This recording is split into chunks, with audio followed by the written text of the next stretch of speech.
Su hunilerinin sırrı.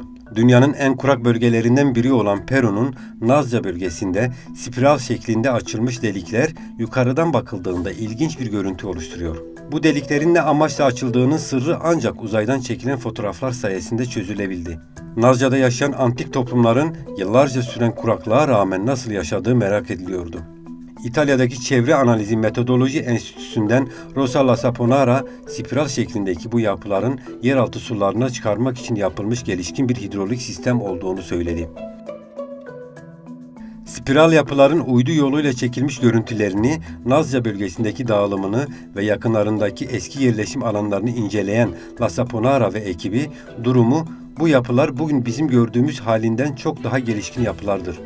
Bunların sayesinde yıllarca yeraltı suları kullanılarak dünyanın en kurak yerlerinden biri olan bu vadide yoğun tarım yapmak mümkün olmuş.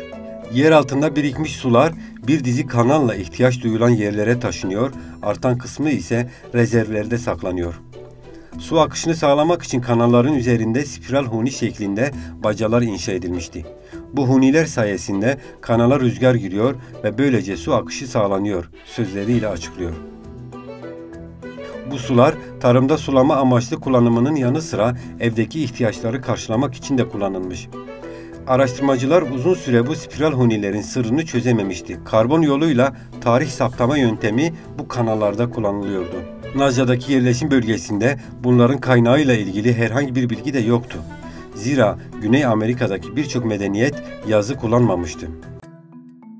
Spiral hunilerin varlığı M.Ö. 1000 ile M.Ö. 750 yıllar arasında Nazca bölgesinde yaşayan toplumların oldukça gelişkin olduğunu gösteriyor. Hunilerin inşası özel bir teknoloji gerektiriyordu. Bu işi yapanlar hem bölgenin jeolojik yapısı hem de suyun hangi dönemlerde azalıp çoğaldığı konusunda bilgi sahibiydiler. Zira bu bölge tektonik fay hatları üzerinde bulunuyordu. Bu bilgi sayesinde kurak bir bölgenin yüzyıllar boyunca su sorunu çözülmüştü. La Saponara, ünlü Nazca çizgilerinin yapılması gibi huni ve kanalların bakımının da iyi bir toplumsal örgütlenme gerektiğini söylüyor. Huniler öyle kaliteli inşa edilmiş ki bazıları bugün bile kullanılıyor. Bu spiral huniler Nazca bölgesinde yaşayan yerlilerin oldukça örgütlü olduğunu, aynı zamanda toplumun hiyerarşik bir yapısı olduğunu gösteriyor.